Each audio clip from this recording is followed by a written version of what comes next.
Hey, what's up guys, and welcome back to the channel. And today we're getting into some Skinwalker Reddit stories, and oh boy, these stories are horrifying, terrifying, and just downright scary. So you're gonna want to make sure to stick around, and I appreciate you stopping by. It means the world. And make sure you like the video and subscribe to the channel.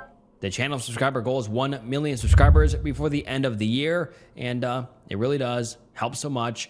And you guys have also been asking for some Skinwalker stories for a long time now, so here you go. And this video will be long enough already, so sit back, relax, grab a drink or grab a snack. And without further ado, let's get into some Skinwalker Reddit stories. My brother left to hike the Appalachian Mountains. What came back isn't him. Written by Diet Pepsi B Word. My brother, Kevin, not his real name, I am trying to keep some anonymity, has always been outdoorsy. Growing up, he would wander off into the woods behind my parents' property and stay out there for hours. He said that being out in nature brought him a lot of peace. A few months ago, things kinda spiraled for him. He lost his girlfriend, his job, and his apartment within 6 weeks. He ended up moving back home with me and my parents to try and get back on his feet. It was hard to see him like that. I mean, he was never someone I would describe as an eternal optimist, but that little spark he always had was gone. This past spring, I found him sitting at the kitchen table in the middle of the night. He was picking apart a piece of cold pizza, and it was the first time I'd seen him almost eat something in days. I told him maybe he should get back out into the nature, into some hikes, or maybe do a solo camping weekend. I said that I had noticed he had seemed down lately, and maybe being out in the world could help him get back to himself. In the moment, I wasn't sure if he was really hearing me, but he took a bite of pizza, squeezed my hand, said he loved me, and went back to his bedroom. The next morning, he announced to my parents he was going to hike the Appalachian Trail. My mom was hesitant, but Kevin told her that he knew enough about himself to know that sitting at home in his room was causing more stress than if he could go out and just be in the place that made him feel most at ease. My dad just said that, as long as Kev checked in every few days or so, he didn't see a problem with it. My dad pointed out that it wasn't like Kevin didn't have the experience. He was a Boy Scout turned Eagle Scout turned camping enthusiast. People do that hike all the time, Kathleen. If it were dangerous, no one would be bragging about it. I remember him saying those words exactly. I don't know why they stuck in my head the way they did, but maybe it was the way Kevin seemed to brighten up a little after my dad gave him blessing in a sort of roundabout way. The next 2 weeks were spent helping my brother pack what he would need, registering his hike, and buying a plane ticket to Georgia, where he would start his trip. The night he left, our mom was a mess. She kept fussing over him as if he wasn't a full-grown man. She kept asking him if he had everything he needed, and he just kept assuring her he did and would check in with us once he got to the trailhead. Looking back now, he seemed genuinely excited. If I had known what would happen, I would never let him leave. My brother called like he said he would, just as he was beginning his trip. He even sent a photo in our family group chat that showed him up against a backdrop of purple blue mountains and lush greenery. He had a thumbs up and his signature slightly off center smirk. He wrote, "Finally made it. Love you guys. Talk when I get better reception." Over the next few days, Kevin would send a photo or two, usually of his surroundings, but occasionally he would send a selfie with the caption, "Proof of life." But as the days wore on, we stopped getting updates as frequently. What was a text at least once a day became a text once every 3 or 4 days. My dad blamed it on spotty cell reception, which made sense. And it wasn't as if the messages stopped altogether, and from what I could piece together from his photos and short text bursts, he was making good time. It was around a month and a half into his trip when we realized it had almost been 2 weeks without any communication from Kevin. We called the authorities. We gave them all the information that we had, but based on what we knew, it was hard to say he was even missing. As far as the police were concerned, he had gone off grid with the intent of going off grid.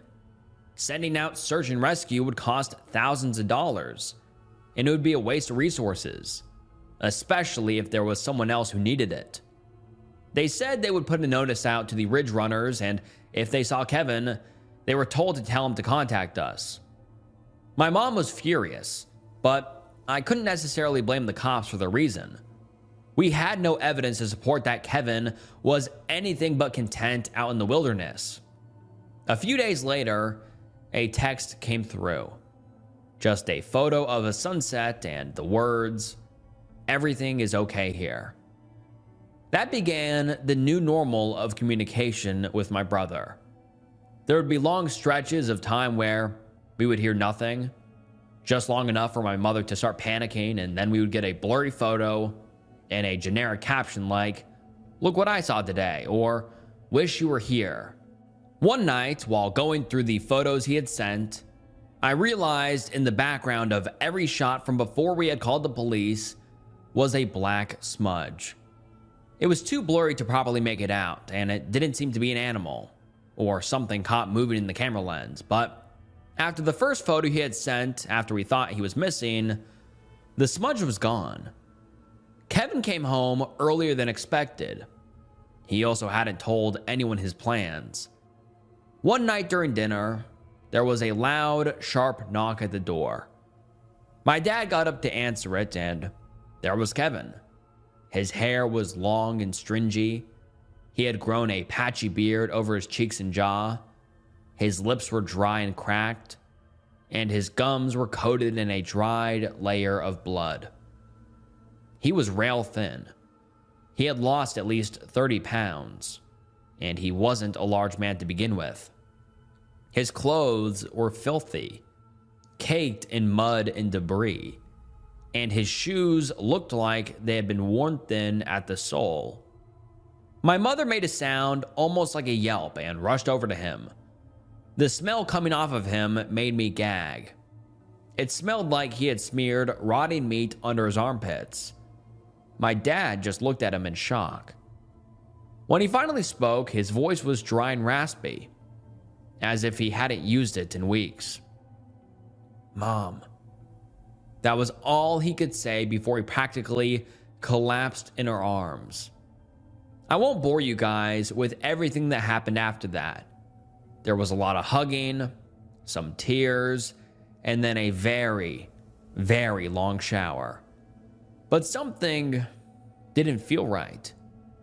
Kev went to bed pretty much immediately after. He barely even looked at us. The next morning, he ate breakfast with a ferocity that made my skin crawl. He was gulping down huge mouthfuls of food, barely stopping to breathe. My mom just kept piling his plate with bacon, eggs, and toast. He stopped only after he had consumed a whole loaf of bread, 2 packages of bacon, and nearly 2 dozen eggs. I tried to ask him about the trip, tried to get him to say anything at all really, but all I got were grunts and uh-huhs before he lumbered back off to his bedroom. The next few days were more of the same. Kev eating an insane amount of food, sleeping for hours, and then mumbling his way through conversations. It took about a week for him to start communicating like a human being again. But even then, it was stilted, awkward, and unnatural. He's been home for almost a month now, and something isn't right. His voice, it changed somehow. It's still his voice, but it's like there's a second voice buried underneath it. Like someone is trying to harmonize while he speaks. He lumbers around the house, like his knees are locked in place, but he refuses to go to the doctors.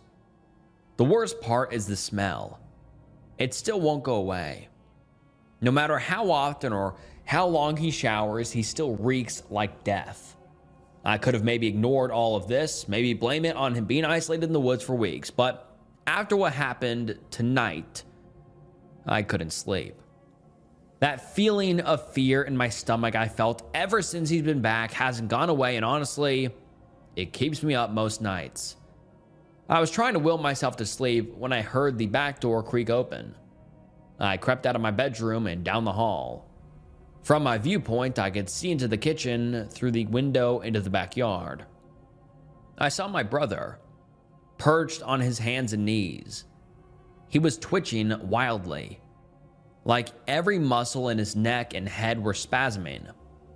He widened his stance and thrashed his head towards the ground and out of my line of sight. I was worried that maybe he was having some kind of seizure. So I ran out to check on him, and that's when I saw it. His head was buried deep into the carcass of one of our neighbor's cats. He was chomping down on its tiny body, blood oozing out between the gaps in his teeth. The thing had clearly been dead for at least a day or so. Its body bloated and its eyes were dull and hazy.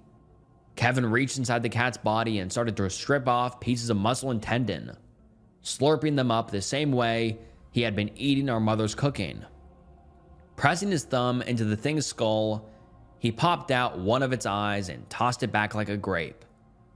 I ran back into the house and locked the door behind me.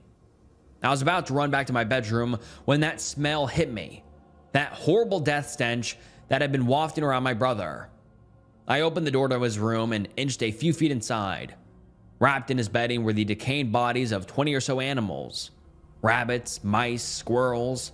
I tried to run into my parents' room to wake them up, to tell them that we needed to call someone. As I turned around, I saw Kevin in the kitchen window, his body drenched in blood. He was eyeing me through the glass, his head tilted at an angle that shouldn't be possible. The vertebrae in his neck strained underneath his skin. He lunged at the window and I screamed. My parents woke up then. They found me in the hallway, sobbing, sweating, shaking with fear. I told them what I saw, and my dad rushed outside to try and, well, I don't know exactly what he was trying to do, but it didn't matter. My brother was gone. We called the police and they said it sounded like my brother had some sort of mental crisis. Maybe he had picked up some kind of parasite in the woods that was impacting his brain chemistry. I know they're wrong though. Whatever that thing is, it is not my brother. My brother left for the Appalachian Trail and never came back. I think whatever that black smudge was in those photos was something that hunted him. And I think it was successful. Whatever that thing was killed my brother, and somehow his body came back home. My brother disappeared, but I am terrified he will come back. We rented a cabin in the woods near a small town in Kentucky. The locals warned us not to arrive after dark. Written by After Meyer. Damn it, Olivia. It's 4 p.m. We were supposed to leave 3 hours ago, I said angrily, holding the phone to my ear and packing the last suitcase into the car. I know, there's nothing I can do about it now. I was supposed to stop by the office for 2 hours to help the girls with a few things because there are a lot of clients, and my boss kept piling more work on me. I can't say no. You know we need the money, she said in a raised voice, then added after a moment, I'm finishing up now. I'll be home in 30 minutes at the latest. Pack the car. I'll get back and we can go. I hung up. It wasn't the first time her boss had made her come into work, even on her day off. She worked at an insurance company and they always had problems finding employees. Olivia agreed to it, and even though it irritated me, I kept quiet because she was the one mainly supporting us. She made really good money. I'm a graphic designer. I pick up jobs that are becoming fewer and fewer every year, while I fight competition and the rise of artificial intelligence by offering rates that sometimes translate into less than minimum wage. This trip was our dream honeymoon, delayed over and over again. We got married over a month ago, but because of work, we had already postponed the trip several times. We agreed together that we simply wanted to go somewhere where we would have peace from people, technology, and could focus only on each other and resting. So I found us a cabin in the woods near the town of Pineville, Kentucky. It was beautiful. Nothing around it but forest, silence, and peace. And if we needed anything, we had about 2 miles to town, where there were local shops. 40 minutes passed, and Olivia still wasn't there. I dialed her number again. Are you on your way back? Damn it, that's like a 4-hour drive. We're gonna arrive at night, I said, losing the last little bit of my patience. Yes, Liam, I'm just leaving the office. I'll be there in 15 minutes. Did you call the owner to let her know we'll be this late? She asked, clearly irritated. I hesitated, but after a moment I answered. Of course I called. Everything is arranged. Good. Let's not argue. I'll be home soon. I love you, she said, and hung up. A chill ran down my back. In all the stress and chaos, I had forgotten to call Miss Sophia. In theory, we were supposed to be there in 20 minutes to pick up the keys. How was I supposed to tell her that we were only just leaving? I started pacing around the living room in panic. You can do this, Liam. She's just an old lady. Worst case, she yells at you, I said to myself, trying to build myself up. She won't cancel the reservation. The cabin is already paid for. I continued my monologue. All right, I'm calling. Good afternoon, Miss Sophia, I said a little too enthusiastically. After a moment of silence, the old woman's voice came through the phone. Hello, are you already there? You see, there's a situation. My wife got held up at work. We're only just leaving, I said uncertainly. Sir, you told me you had a 4-hour drive. It'll be after 10 by the time you get there. Why are you only calling me now? I'll already be asleep. I don't leave the house after dark, the old woman said dryly, irritated, and I felt my hands start to sweat. I'm very sorry, ma'am. With all the stress and confusion, I forgot to call earlier. We'll try to get there as quickly as possible. A long silence followed, and I sat there on pins and needles. Finally, I couldn't take it anymore. Hello, Mrs. Sophia? Are you there? I'm here. Come tomorrow morning, the old woman answered firmly. Please, have mercy. It's our honeymoon. We only have 1 week off. Every hour is worth its weight in gold to us, I said in a pleading tone. After another pause, she spoke. It would be better for you if you came in the morning, but if that's what you want, I'll leave the key on the porch. Take it, and when you're done with your stay, please leave it in the same place. Thank you so much. You're really saving me. I stopped mid-sentence, realizing the old woman had hung up. I sighed with relief. I knew the cabin owner would be angry, but I didn't expect her to take offense to that extent. Older people are naturally punctual, and apparently that really got under her skin. The doorbell rang, and I nearly jumped, suddenly pulled out of my thoughts. Olivia had arrived, finally. On my way to the door, I thought how good it was that I had managed to handle it before she got back.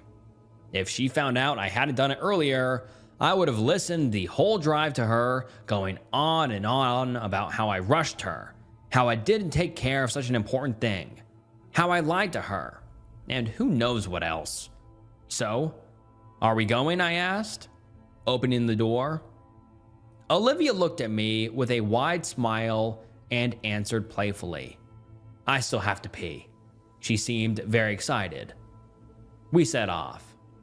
The drive from Cincinnati to Pineville is about 220 miles, which is roughly a 4-hour drive. The route went by pretty quickly. We talked trash about Olivia's boss, laughed, joked around. We were simply enjoying free time and the lack of pressure from responsibilities the next day. We should be there in 20 minutes. I can't wait until we arrive, drink some wine, and get into bed, I said, grinning from ear to ear. After a moment, I added in a low, lively voice, "You know," and I don't mean sleeping. Olivia giggled with the look of a little troublemaker and said, "Stop it, you goof." "What? It's our honeymoon after all," I said, looking at her. "What's wrong?" I asked, concerned. Olivia had a frightened expression, wide eyes, and she was pale.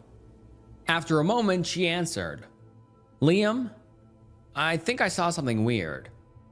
I looked around. "What did you see? Where?" "By the road. It looked like someone was crouching. I think he was completely naked and emaciated," she said in a panic. She shoved her hands between her knees. I looked in the mirror. I saw nothing there except forest and darkness. "Calm down, baby. You must be exhausted. You imagined it. We're almost in Pineville.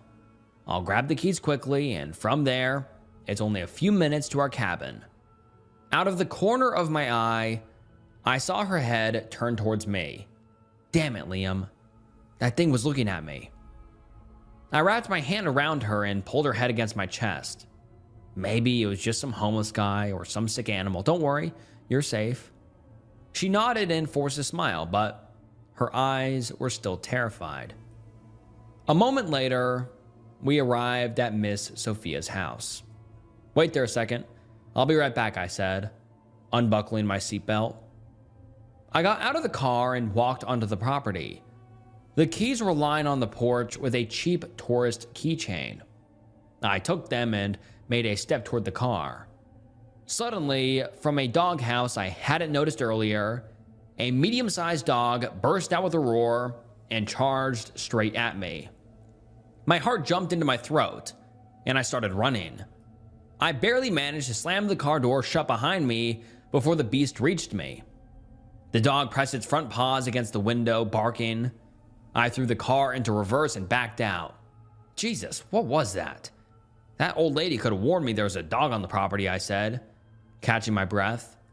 It clearly improved Olivia's mood. For the rest of the drive to the cabin, she giggled quietly to herself. "We're here. Beautiful spot," I said, turning off the engine and opening the door. Olivia got out right after me and added, "and poorly lit." We took the suitcases and headed toward the vacation cabin. "Yeah, there really isn't much light here," I muttered, struggling with the bunch of keys and trying to aim for the keyhole. I managed.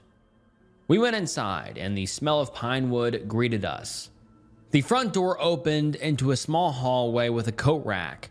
On the right side, there was a kitchen made up of a piece of countertop and 3 cabinets beneath it.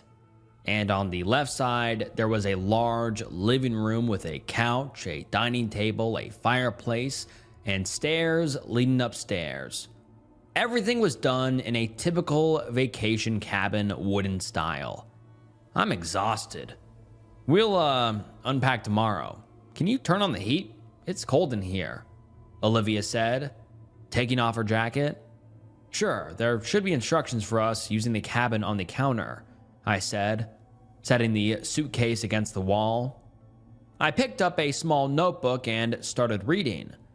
There were instructions for using the gas stove, turning on hot water in the shower, information on where the breakers were, and at the end, instructions for heating the cabin. I started reading out loud. The cabin is heated only and exclusively by the fireplace. In the woodshed behind the cabin, there is an amount of wood matched to the number of nights booked. It must be chopped into smaller pieces. The small axe and chopping block are next to the woodshed. I quickly scanned the fire starting instructions and read it out loud. Heating the cabin takes 2 to 3 hours.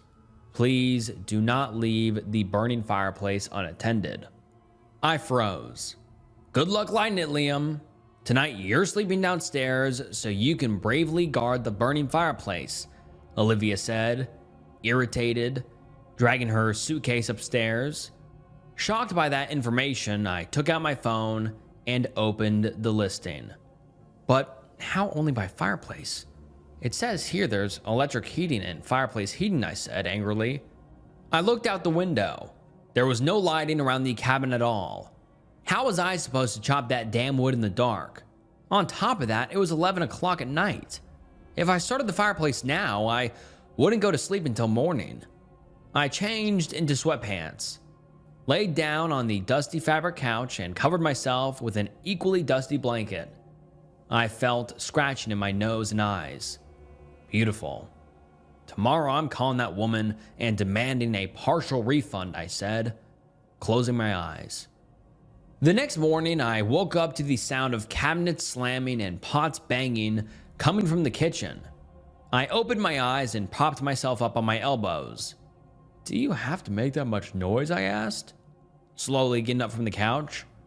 Olivia, with a sour look on her face, continued taking her anger out on the kitchen equipment, and after a moment replied, "Well, how did that fireplace go?" "Not too great, I guess, because I woke up with a cold nose." "Great place you picked." I theatrically tapped my finger against my forehead. I opened the door and stepped outside. It was definitely warmer than inside. It was May, so the evenings were cold, and apparently nobody had heated this place since the beginning of the season, which left the cabin chilled through. I stretched slowly, looking around the property. I called Olivia, who came over after a moment with an offended expression. I hugged her and said, "Look how beautiful it is here. There's a fire pit, a grill, a big bench, forest all around, and instead of enjoying it, we're arguing for no reason." The listing said there was electric heating, so I'll call the owner in a second and ask, because maybe this fireplace thing is a mistake. I went back inside, opened my call history, and pressed the green call button. "Good morning. Did you arrive?" the old woman asked on the other side of the phone. "Yes, we arrived, Miss Sophia. How do I turn on the electric heating?" I asked. "Electric heat? Didn't you read the instructions?" "There is no electric heat. There's the fireplace. Unless you mean hot water, then you just have to plug in the water heater in the bathroom," she said calmly. "Mrs. Sophia, the listing says there are two sources of heating for the cabin, fireplace and electric," I said, angry. After a moment of silence, the old woman answered, "Well, yes, electric for heating the water and fireplace for the cabin. Did you read the listing? In the additional information from the host, everything is explained." I switched the call to speaker and opened the listing. Sure enough, in the panel on the left side, there was a section labeled additional information, and that information was included there. "I didn't read that part," I said, defeated. "Well, that's exactly how it is with you young people these days, all excited, don't read, and then you have complaints. In case you didn't read this part either, if you run out of wood assigned to you, you can buy more from me," she said bluntly, with a hint of malice in her voice, and hung up. I looked at my phone. I felt heat rush to my head. When I talked to her for the first time, she was a kind, sweet old lady. After the payment, she had turned into a nasty old lady. I took 3 deep breaths, slowly letting the air out of my lungs. I wasn't going to let this trip be ruined. I walked over to Olivia, who was just finishing unpacking our things. "Listen, I'm sorry. I checked the listing badly. In the details, it said the heating is only by fireplace." "Oh well, it happens. So what are we doing?" she asked. "Maybe you could run into town and do a little shopping and I'll chop the wood in the meantime," I said, taking her hand. She smiled at me and said, "That's a good idea. I'm hungry." Olivia drove toward town, and I stood there looking at the small stack of wood, wondering how I was supposed to go about it. I set a piece on the chopping block, raised the axe over my head, and swung with all my strength. I missed, and the axe flew down with force, grazing the wood and landing in the ground millimeters from my foot. A cold sweat ran through me. Damn, That was close, I thought. Stepping away from the place of my near tragedy to a safe distance, suddenly I heard a voice from behind me. "Hello, what are you doing here?" An older gentleman was standing there, leaning on the handlebars of a bicycle. "Good morning, I'm trying to chop some wood," I said, embarrassed. He straightened up and said, amused, "First time chopping? You almost said goodbye to your leg." "First time. I've never held an axe in my life," I said, walking toward him. The man leaned his bicycle against the fence and stepped onto the property. "I'll show you on a few pieces how to do it." "Thank you. I'm Liam," I said, holding out my hand. "James," he answered shortly. Returning the handshake and heading toward the woodshed, the man took the axe in his hand and said, "Listen, Liam, feet apart, aim a little past the center, hold the axe firmly, and bring your whole body down. The movement should come from your knees." The axe cut through the air, splitting the piece of wood into two perfect halves. James looked over the axe blade, turning it in his hand as he spoke. "This little axe is too small for those pieces of wood, so you're going to struggle a little bit. Seriously, Sophia could invest a little here if she wants to rent this cabin out to people. Anyway, when did you get here?" I looked at him, full of admiration. "My wife and I arrived last night." James looked me straight in the eyes and grew serious. "At night? You arrived after dark?" "Yeah, that's just how it worked out," I answered, a little thrown off by his sudden change in behavior. This whole time he had almost been smiling, and now that icy tone and serious face. The man set the axe down, stood up, and walked toward his bicycle. "I have to go. I wish you both luck." "Thanks," I called after him, scratching my head. I took the axe in my hand and started chopping. James was right. His instructions made it so even I could do it relatively safely and effectively. What is it with them and arriving after dark? First Mrs. Sophia, now him. I wish you both luck. People here are really strange. I chopped the wood and stacked it next to the fireplace. Why isn't Olivia back yet, I thought, looking at my phone. She had left over an hour ago. The town was only a few minutes away. I opened my contacts and called her. At that same moment, I heard a vibration coming from the kitchen. She hadn't taken her phone. A strange shiver went through me, and I started to worry. I'll walk toward her. Worst case, we'll meet on the way. There's only one road leading here. I locked the door and started down the little road toward town. I had maybe taken 10 steps when I noticed a car approaching, in the distance. I felt relief. Well, great, she's coming back.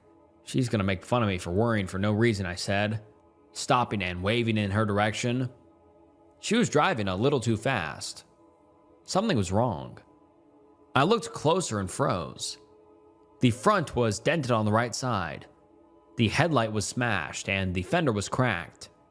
I started running toward her. She pulled up and got out without turning off the engine. "I wanted to call. I forgot to take my phone," she said, sobbing. I quickly wrapped my arms around her. "Baby, what happened?" "I hit a tree, Liam. I saw him again," she said, trembling. A shock ran down my back. "Are you hurt? Who did you see?" I asked, looking at her. She didn't look injured, but she was completely shaken. She pressed herself tighter against me. "I want to go back to our house." We stood like that for a moment longer. "Come on. For now, we'll go back to the cabin. You tell me everything okay?" I said gently. She nodded and sat down in the passenger seat. The car must have hit the tree at an unlucky angle, which is why the outside damage was so visible, but probably not very hard, because the airbag hadn't gone off. I parked the car and we went inside. Olivia sat down on the couch without a word and stared at one point. In the meantime, I made tea and sat down beside her. "Baby, please, tell me what happened. What did you see?" I said, placing my hand on her shoulder.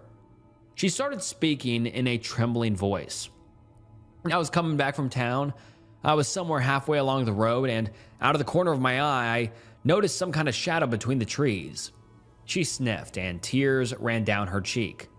I thought it was some animal, but a little further down, that thing suddenly appeared on the road. I saw it literally for a split second. It was crouched, unnaturally hunched over and staring at me. I closed my eyes and hit the brakes. The car went into a tree. I was so scared. I wanted to call you. When I opened my eyes, there was nothing there. I went cold. That thing again? What is going on here? Could these be hallucinations caused by too much stress and exhaustion? Finally looking for a way out, I thought. Worried. Sweetheart, it must have been some animal, I said, trying to comfort her. But inside, I felt fear myself. Not because of some imaginary creature, but because I was worried about Olivia. We sat like that for a while longer. I managed to convince her to stay, and I promised that, if needed, I would be the one driving into town. Olivia needed this vacation. She had to rest, and I would do everything I could to make that happen. We ate breakfast and drank coffee outside. To improve her mood, I told her about my adventure with the axe and the older man. I left out the ending and his strange behavior so I wouldn't stress her out more. I even managed to make her laugh a little. The day passed pretty quickly. It was genuinely pleasant. We spent most of it outside, enjoying the sun and the charm of the place. It was getting close to 6 p.m., and it slowly started getting dark. We went back inside. Olivia started making dinner, and I lit the fireplace and took out the wine glasses. The previous evening hadn't gone well. I hoped this one would be different. We ate in a pleasant atmosphere, enjoying the wine and the warmth coming from the fireplace. The fire slowly started dying down, so I suggested going to the bedroom. Olivia went to take a shower, and I sat on the couch, finishing the last sip from my glass. Unfortunately, the shower stall was too small for the two of us. After 15 minutes, she came out, and a cloud of steam rolled out of the bathroom. I stepped into the shower base, turned on the water, and shouted, "Damn it with this cabin." A stream of cold water shot from the shower head, pouring over my head and the rest of my body. The hot water must have run out, I thought, looking at the small electric water heater. After my unplanned cold shower, I went up the wooden stairs and crossed into the bedroom. I looked at Olivia. She was lying on her side. I slowly laid down beside her and realized she was asleep. I was a little disappointed. I had hoped for a somewhat more intimate evening, but I understood she had to be exhausted. She had gone through a lot of stress and emotions today. I put my head on the pillow and fell asleep. I woke up with a dry, slightly scratchy feeling in my throat. I slowly opened my eyes and sleepily glanced toward the window. It was dark outside. I need to drink some water. I must have made the fireplace too hot and dried out the air, I thought. Glancing at my phone, 3:40. I looked toward the other side of the bed.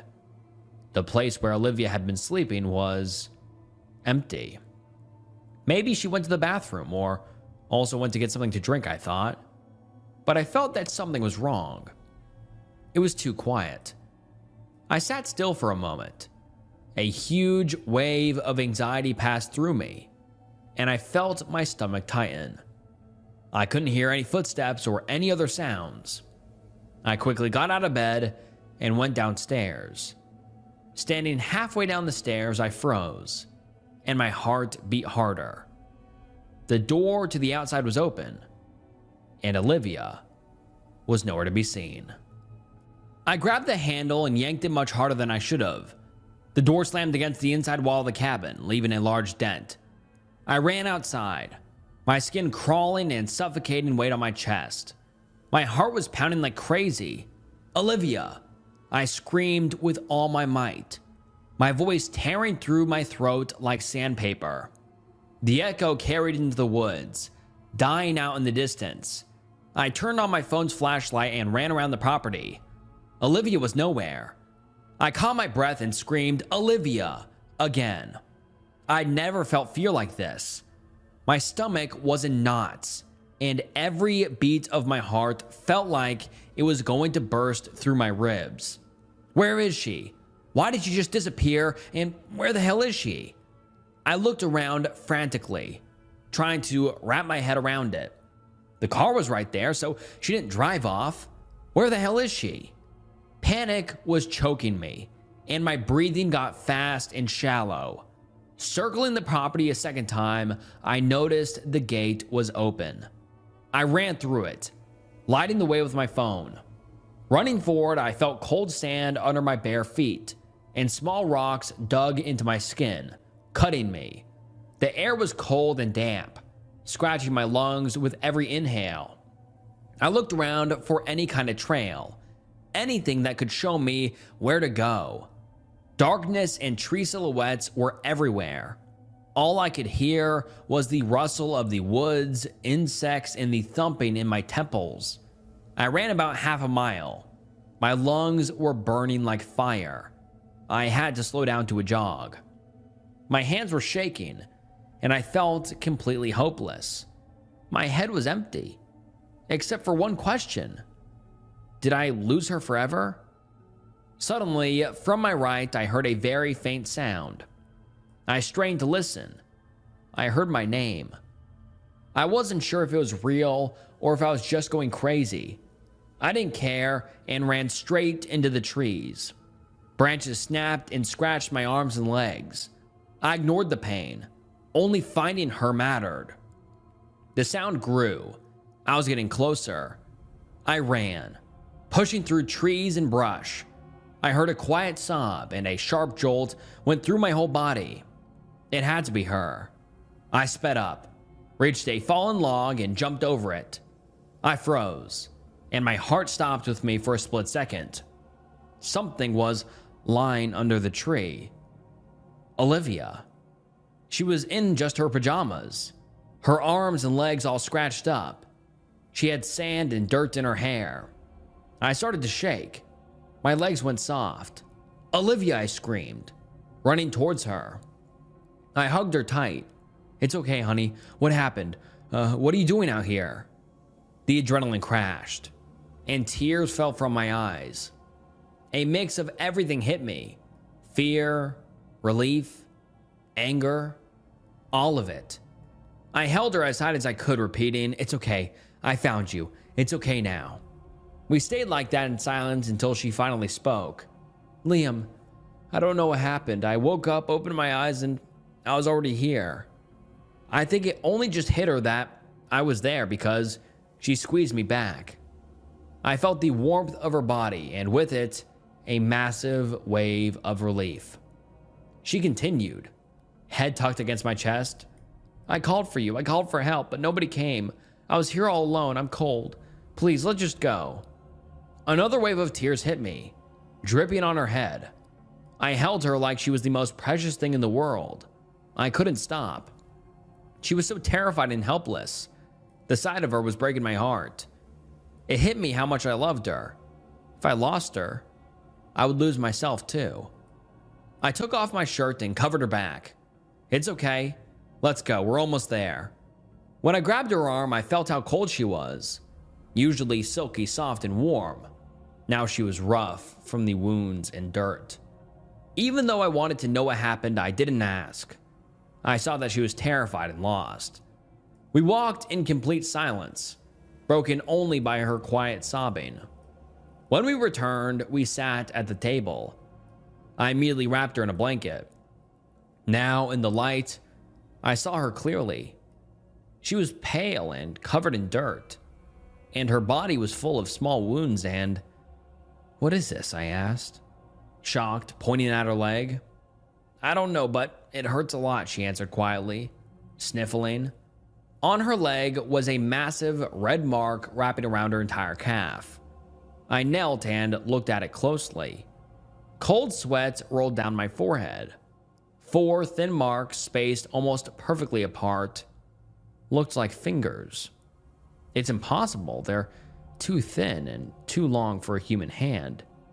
It's probably from branches. They must have wrapped around your leg, I said, standing up and heading toward the kitchen. I put on water for tea, trying to make things feel normal. Olivia didn't answer. She sat motionless, staring blankly at the corner of the table.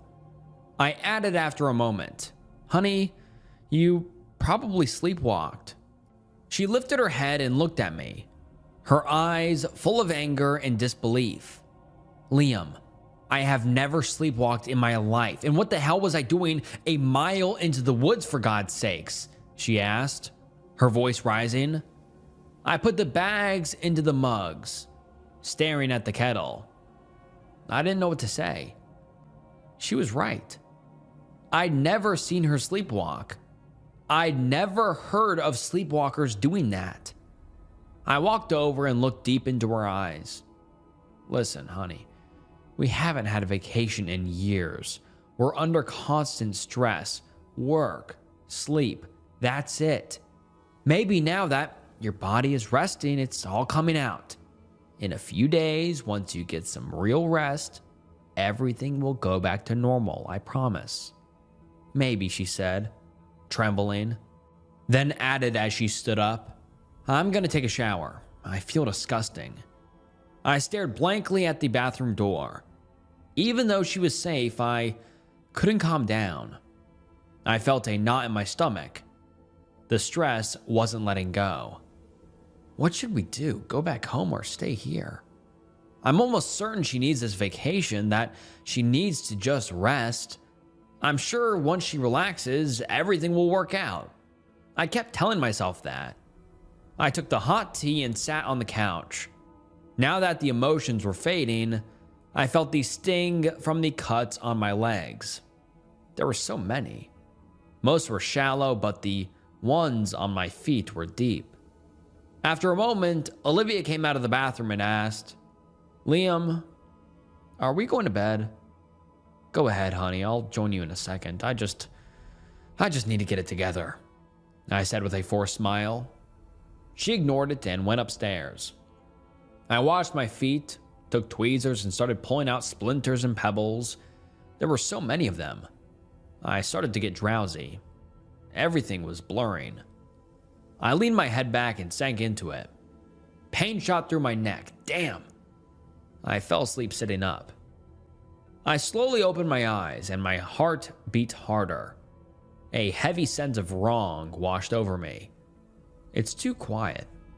I looked sharply toward the door, and a jolt went through my neck again. It was light outside, and Olivia always woke before me. I thought, bolting to my feet. Panic hit me. I grabbed the handle. The door was locked. I ran quickly up these stairs. Standing outside the bedroom, I heard quiet snoring. I felt relief. She was there, sleeping safe and sound. I wiped the sweat from my forehead and checked the time. It was 8 a.m. I had slept maybe 2 hours. I was wired. No way I'm sleeping now. My body was in full fight or flight mode. My heart rate was closer to a CrossFit workout than a resting state. On shaky legs, I went downstairs and put on coffee. Holding the spoon, I noticed my hands were shaking. I took the hot mug and went out on the porch, leaving the door open. Warm sunlight hit my face. Outside, only the birds and a gentle breeze. It looked completely normal, like nothing happened last night. But it still didn't sit right with me. What happened in the night was wrong. The thought sent a cold shiver through me. How did she end up all the way out there? I sat there for 2 hours, stuck in my own head. What really happened? What should we do? A strange sound from upstairs snapped me out of it. It sounded like one long, dragging scrape of something hard against wood. At first, I thought mouse or squirrel, but it was different. It resonated. It was too clear and too loud for a small pest. It's probably the roof, temperature change. It was cold last night. Now the sun's out. The logs are expanding. I'm just tired. My senses are off, I thought. I poured another coffee and went back to the porch to enjoy the silence. I sat down and suddenly I heard a voice right behind me. I almost jumped, spilling boiling water over my legs. A sharp, burning pain hit my thigh and my cut feet. "Did you make coffee for me too?" It was Olivia. I looked at her, writhing and pulling off my pants with the hot stain. "Damn, how did you sneak up on me like that?" I said, wiping tears from my face. I tossed my wet pajama pants aside and froze. How did she come down so quietly? These are wooden stairs. You can hear a creak from a mile away. "I smelled the coffee and came down," she said, staring out toward the woods. Heat rushed to my head. I was pissed and my leg was already turning red. I took a deep breath and slowly let it out. I forced myself to calm down. "How are you feeling?" "Fine," she replied, heading toward the kitchen. I watched her, and unease replaced the anger. She was moving weirdly. Her back was stiff and straight, and she was walking on her tiptoes. I followed her. "Olivia, are you sure everything's okay? I was waiting for you to wake up. We need to decide. Are we staying or going back?" "Let's stay. Like you said, Liam. It's probably stress," she said, without looking at me. Something was wrong. I stepped closer and looked at her. She was too calm, too quiet. Usually, everything shows on her face. She laughs or yells or cries. She never acts like this. Cold. Flat. I hugged her waist and pulled her to me. "Honey, are you sure everything's okay? You're acting strange. Are you sure you want to stay here?" She turned her head toward me and I froze. For the first time that morning, she looked me in the eyes and said coldly, "Yes, Liam." I backed away. In her eyes, I saw a strange white void. I saw it for literally a split second. Then her look went back to normal. A sudden spike of fear made my heart ache. I must have imagined it. Exhaustion and stress. I'll have to sleep during the day, I thought, going upstairs. "Okay, if that's what you want, honey, I'll go chop some wood for tonight," I said loudly. I put on a tracksuit, ran down the stairs, and went outside. Going out, I glanced toward the kitchen. Olivia was standing there, staring at her mug, completely ignoring me. I took the axe, set a log on the stump, and swung with everything I had. The wood split clean in two. Better than last time, I thought, and stood there looking at my work. Suddenly, a voice from the fence snapped me out of it. "Looks like you've learned already." I smiled. I really liked James. He always had this warmth and confidence. I walked over. "I had a good teacher." We shook hands. "Legs are fine from what I see, so why the limp?" he asked, smiling. I felt a chill on my neck.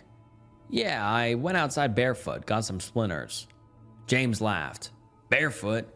You really are new to the woods. Why would you do that?" I ignored the question. I didn't want to go there. "Listen, how about a breakfast with us? As a thank you," I asked. James walked through the gate. "I've already had breakfast, but I won't say no to coffee." Halfway there, I called out, "Honey, make some coffee. James is here." For a second, things felt normal again. Olivia stood in the doorway, and I said, "James, this is my wife, Olivia." I looked to the side and realized I was talking to myself. I turned around. James was frozen halfway down the path, staring at the porch. He went pale. His warm gaze was gone, replaced by fear. "James?" I asked. He took a few steps back. "Damn, sorry, I gotta run," he said, then walked off fast toward the exit. At the gate, he stopped. "I'm sorry, really." Then he was gone. The shock tightened my throat. I looked at Olivia. She just walked inside, indifferent, like nothing happened. I felt a squeeze in my stomach. I just stood there, trying to make sense of it. James left like that before. Maybe it's his age, maybe he remembered something. And Olivia, she went through a trauma. Woke up alone in the woods. Of course, she's not normal. I need to be a man and support her, I thought, and headed inside. She was sitting on the couch with a mug of cold coffee, staring at the stairs. I sat next to her. Honey, is everything okay? She took a sip. Liam, I already said. She said it with no emotion, just a resonant drawl at the end. The way she said it made the hairs on my neck stand up. I didn't know what to do. I felt helpless, like I was about to go crazy. I stood up and went out. Get it together, Liam, I muttered on the porch. I started pacing. She says she's fine, but there's no way she's fine. We'll wait until tomorrow. If it's not better, we're leaving. Psychologist, psychiatrist, whatever. My thoughts were racing, mixing with the exhaustion. It felt surreal, like my body wasn't mine anymore. I was moving, but it didn't feel like me. I needed to do something normal, so I went back to chopping wood. It took half the day, and every hour I felt the tension falling off. I stacked wood by the fireplace and put the rest in the woodshed. I went back inside, and Olivia was nowhere. I looked up. She probably went to lie down. I went to the fireplace and started stacking. My stomach growled. I hadn't even eaten breakfast today. Let her sleep. I'll make lunch. I'll wake her when it's ready. I prepared the food and went outside. I lit the grill. Soon, the smell of meat and spices filled the air. My mouth started watering. Now I just had to wake Olivia, I thought, heading inside. I went to the stairs and called out, Honey, come down. Lunch is ready. Hollow silence. Unease shot through me. I ran upstairs, 2 steps at a time, and looked at the bed. Olivia was on her side, back to the door. Dread shook my whole body. Olivia? I asked. Silence. I walked slowly around the bed. She wasn't moving. Eyes closed. I went pale, holding my breath. Then I saw it. The calm movement. She was breathing. I nudged her shoulder. Hey, you coming to eat? No reaction. I stood there tense. She must be exhausted. I walked around on my tiptoes. I'd just put the meat in the fridge and make it fresh later. For now, I'll let her rest. I sat and waited, hoping she'd join me. Hoping she'd come out with a smile and say, what smells so good? Or even be mad that I didn't wake her. But nothing. I lost my appetite. The grill went out. The meat went cold. A chill ran through me. It was almost 7 p.m. The sun was setting. It was cold. I went in to light the fire. Time passed. I kept checking on her, then dozing off. By the time I finished my 5th tea, I checked my phone. 11:41 p.m. I could barely keep my eyes open. My skin hurt from the chills. Even with the fire, I was cold. I took a hot shower and went up. On shaky legs, I laid down next to her. I wrapped my arm around her and passed out. Then, an inhuman, guttural scream filled the room. I shot up, gasping for air. My heart was beating so hard, it felt like it was tearing through my ribs. It was Olivia. She was screaming like someone was skinning her alive. Her face twisted in absolute horror. Her eyes were so wide, I only saw the whites. She was sitting up, pointing at the corner, shaking and screaming. I started to shake. Heat flooded me. I felt primal fear, the worst I'd ever felt. I tried to speak, but my throat locked. I couldn't even swallow spit. The only sound I made was a quiet squeak. I looked where she was pointing and jumped back against the wall. In the dark, I saw a thin, tall silhouette. I fumbled for the light, and when I hit it, everything went quiet. Olivia collapsed, unconscious. The shadow was gone. On the wall, only one thing remained. 4 perfectly parallel gouges. I don't remember how we got to the car. I felt like I was trapped inside some horrible dream. A nightmare. I left everything behind. Keys, clothes, phone, wallet. I picked Olivia up in my arms, unconscious. And a moment later, we were already on the road. She was in the back seat, and I was in the front with my shaking hands gripping the steering wheel. Normally, this would have been a real feat for me. Almost physically impossible, but after what I saw in that cabin, the adrenaline in my veins did everything for me. The pounding in my head felt like it was trying to split my temples apart. Hundreds of chaotic questions and thoughts were bombarding my brain. What the hell was that?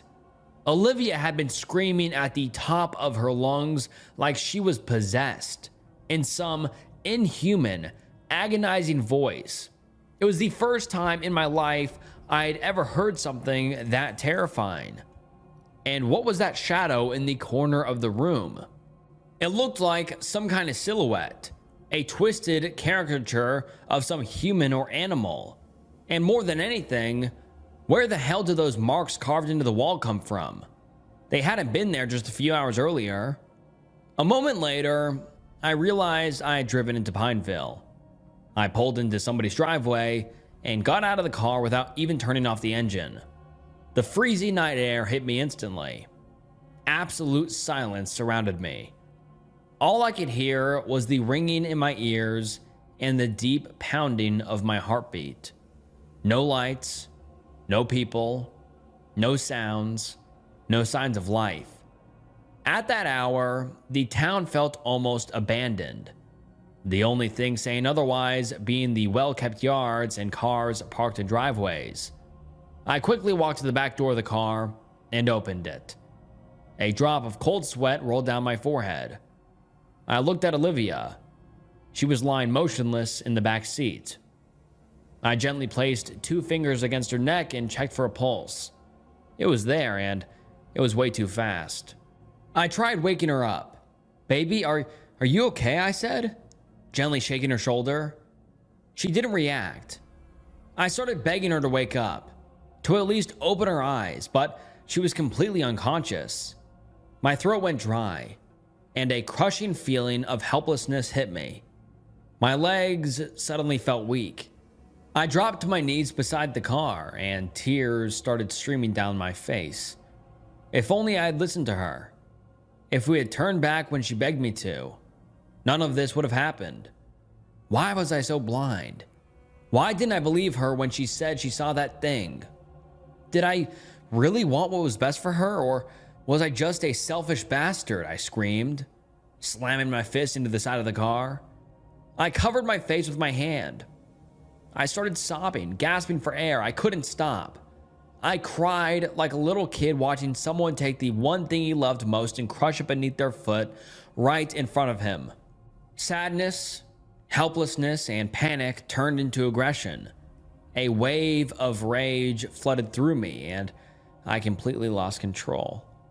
I kept punching the car over and over and over again, and blood started dripping from my knuckles. Suddenly, out of the corner of my eye, I saw movement. A curtain in the house whose driveway we were parked in slowly fell back into place. "Help!" I screamed, waving my arms like a castaway stranded on some deserted island. I started jumping without stopping. "Call the police! Call an ambulance!" I stood there holding my breath, staring at the window and listening. Nothing. I looked around and screamed again, "People, please help us!" My voice carried far into the surrounding houses and woods. Not a single light came on. I dropped to my knees again, staring blankly ahead. A tingling sensation crawled down my spine. Why doesn't anybody want to help us? What the hell is happening here? Nobody comes outside after dark. They obviously know something.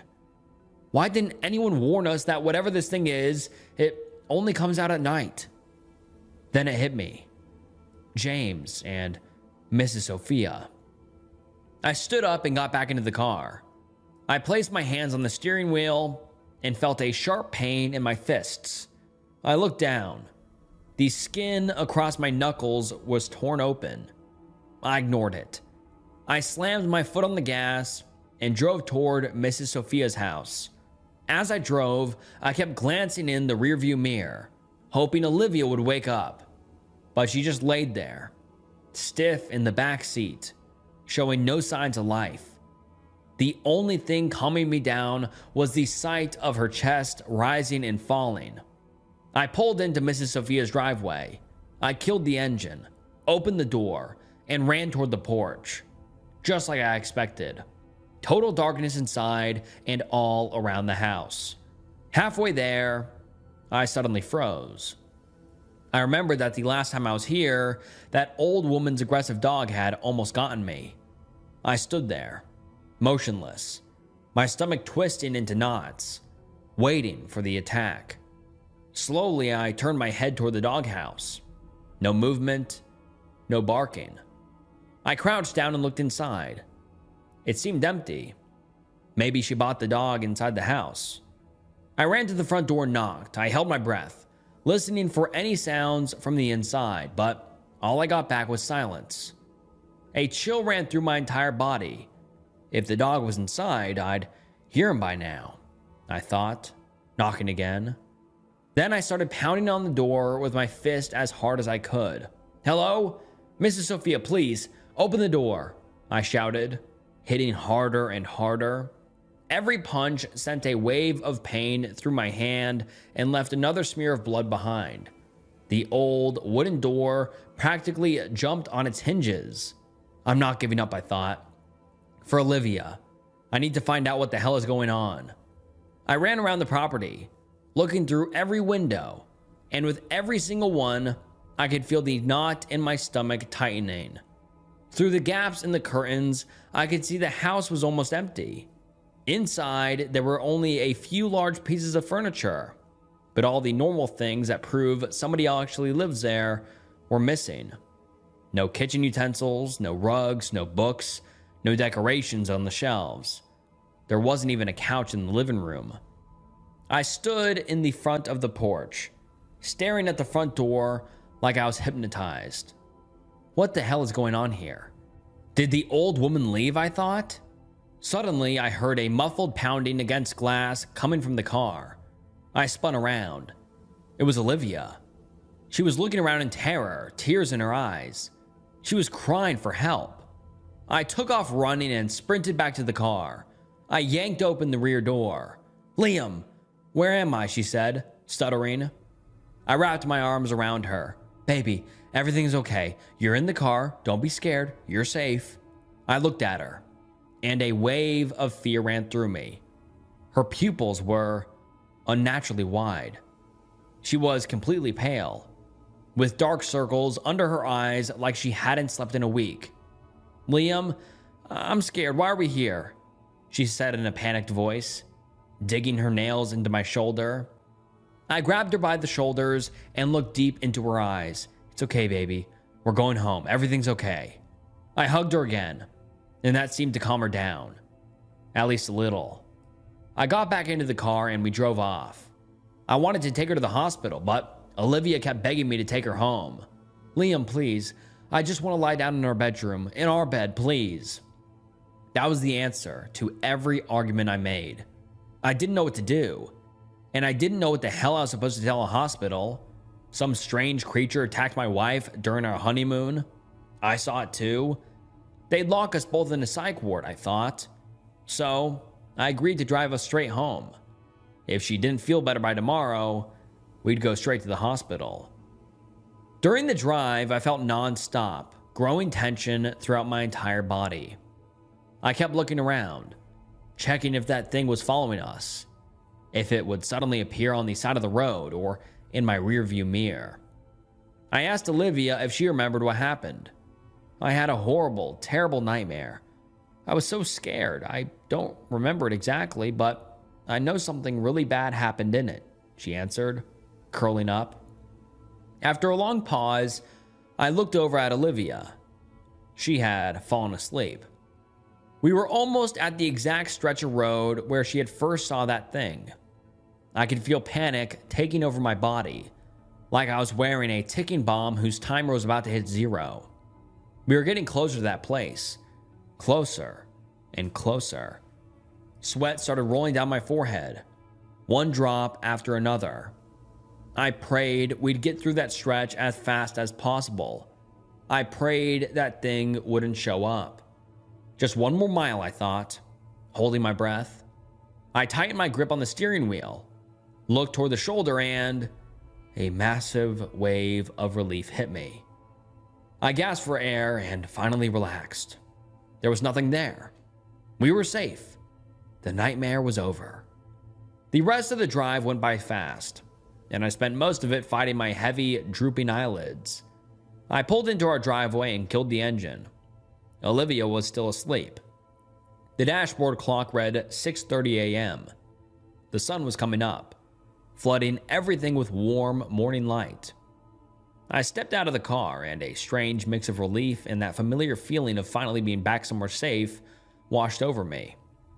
I'll unlock the house and carry Olivia inside. Let her sleep, I thought, as I walked toward the front door. I slipped my hands into my pockets and froze. Shit. My keys were still back at that damn cabin. Olivia's spare keys were at the neighbors. The Wests were the only family in the neighborhood that we knew, the kind of people we'd sometimes share dinner or a bottle of wine with. Whenever they were out of town, we'd watch their house, feed their fish, water their plants as a neighborly favor. This time, we asked them to do the same for us, but how the hell was I supposed to explain that we came back days early and I didn't have the keys to my own house? I didn't have a choice. I walked over and rang the doorbell. After a long moment, the door finally opened, and our neighbor stood in the doorway wearing a bathrobe, her hair a complete mess. I felt heat rush into my face.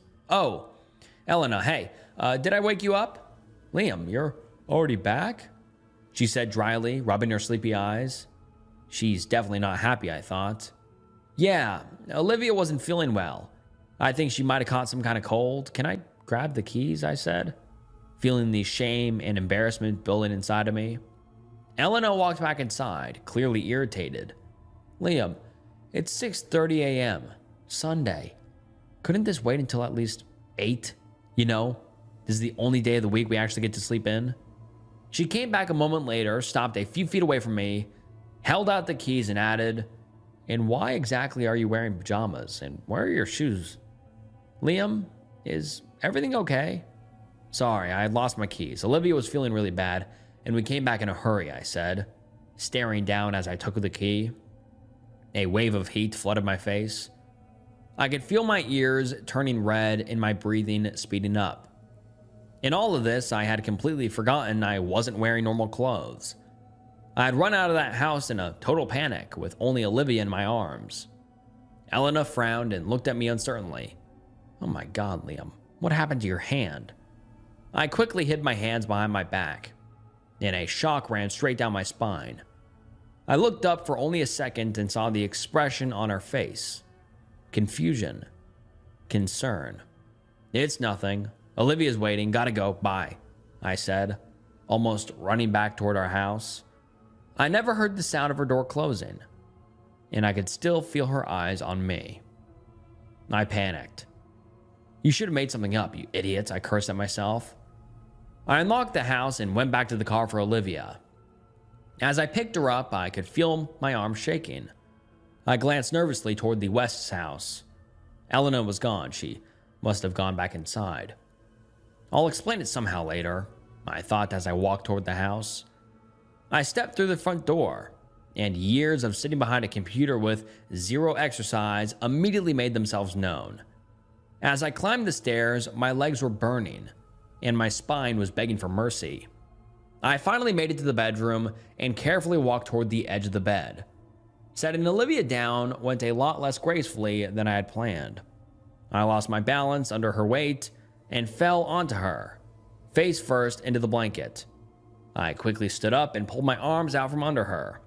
Shit, I definitely woke her up, I thought. But Olivia didn't even twitch. Not even an eyelid. She had to have been completely exhausted. I pulled the blanket over her and walked downstairs. I locked the front door, walked into the kitchen, and set the coffee machine for a double espresso. The grinder kicked on, and the kitchen filled with the smell of freshly ground beans. I grabbed a mug and sat down at the dining table.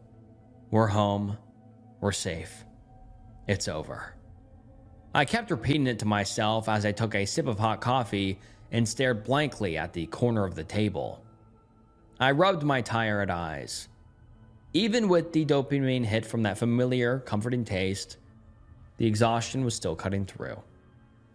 My entire body felt unnaturally heavy. My hands were tingling, and my muscles kept twitching uncontrollably. All I wanted was to lie down next to Olivia, hold her, and fall asleep for a while. But I couldn't. Deep down, I still felt overwhelming dread. I felt like something bad could happen at any second. I was terrified I'd hear her scream again. Just remembering that sound sent a shock through my body. I remembered the look on her face. I squeezed my eyes shut. I tried thinking about something else, something good, but I just couldn't. I couldn't get that image out of my head. That sight wasn't human. That terror in her eyes, like she had come face to face with death itself. The whole scene started replaying in my head, over and over. That scream, the look on her face, that thing in the corner of the room, those claw marks on the wall. The emotions came rushing back with 10 times more force. I kept taking bigger and bigger breaths, but it felt like no air was actually reaching my lungs. My throat started tingling. Pressure rushed into my head, making the whole world spin. I was scared I was about to suffocate. I was scared I was about to die. I opened my hand, swung with everything I had, and slapped myself hard across the face. The sound echoed through the entire kitchen, and I felt a wave of heat and dull pain spread across my cheek. I placed both hands on the table and gasped greedily for air. My last panic attack was 10 years ago. I don't have time for this right now. I need to start doing something, I thought. I pushed myself away from the table and finished the last sip of coffee. I need to contact that old woman and find out what the hell is going on here, but how? My phone and Olivia's phone were both back in Pineville, and the only neighbors I could borrow one from already thought I was losing my mind. I need to just go out and buy something temporarily, I thought as I walked toward the bathroom. I took a quick shower and changed into normal clothes. I looked down at my hands, torn apart from punching the car. They burned and stung at the same time. I wrapped them in bandages and pulled on a pair of thin gloves I used to wear when I went running years ago. The shower helped a little. Even though my body didn't seem to care about the caffeine at all, I felt at least a little fresher. I grabbed my car keys from the table, and that's when it hit me. Shit. My wallet, my cash, cards, my ID, they were all still back in that cursed cabin. What can you do, Liam? Think, I muttered to myself angrily. Pacing around the living room, my eyes landed on the dresser, and suddenly, it hit me. I grabbed my passport from the drawer. I'll go to my cell provider. They should be able to give me some kind of phone, I thought, and walked out. I had to do it fast. Olivia was home alone. I drove to the store, got the cheapest phone possible on a payment plan, signed the paperwork, and got back into the car. Sitting behind the wheel, I opened the browser and found Mrs. Sophia's cabin listing. I copied the number and called. After 3 long rings, she picked up. Hello? I heard that old woman's voice, and my throat went dry. A sudden wave of aggression hit me. What the hell is going on here? What does all this mean? What's happening to my wife? I asked, shocked by my own reaction. After the first question, I completely lost it. What's all this about not going outside after dark? What the hell is that thing? Why aren't you home? You're gonna explain all of this to me right now. I kept screaming, spitting all over the steering wheel. Then I stopped, breathing heavily. waiting for any kind of reaction. After a moment of silence, she spoke. "I warned you. I'm sorry I warned you, but you didn't listen, and now it's too late." She hung up. I slammed my fist into the steering wheel as hard as I could. The horn echoed across the parking lot, and a wave of pain shot from my hand all the way up into my skull. I called again. Voicemail. "God damn it," I screamed at the top of my lungs, throwing the phone in the back seat. The old bitch blocked me. "What the hell does too late mean?" I said, slamming my hand against the door. I started the engine and tore out toward home with the tires screaming. I parked in the driveway and grabbed the damaged phone from the back seat. I jumped out of the car, rushed through the front door, and flew upstairs to make sure Olivia was okay. She was sleeping peacefully, exactly the way I had left her. Suddenly, a chill ran through me. I felt that strange, uneasy feeling again, and instinctively looked into every corner of the room. No claw marks anywhere, no shadows. Standing there, breathing hard, I looked down at the cracked screen of my new phone. The display read 10:47 a.m. I sat down on the bed next to Olivia. "I can't do this anymore," and collapsed onto the bed. I woke up to a long, scraping sound, like somebody was dragging a rake across the roof.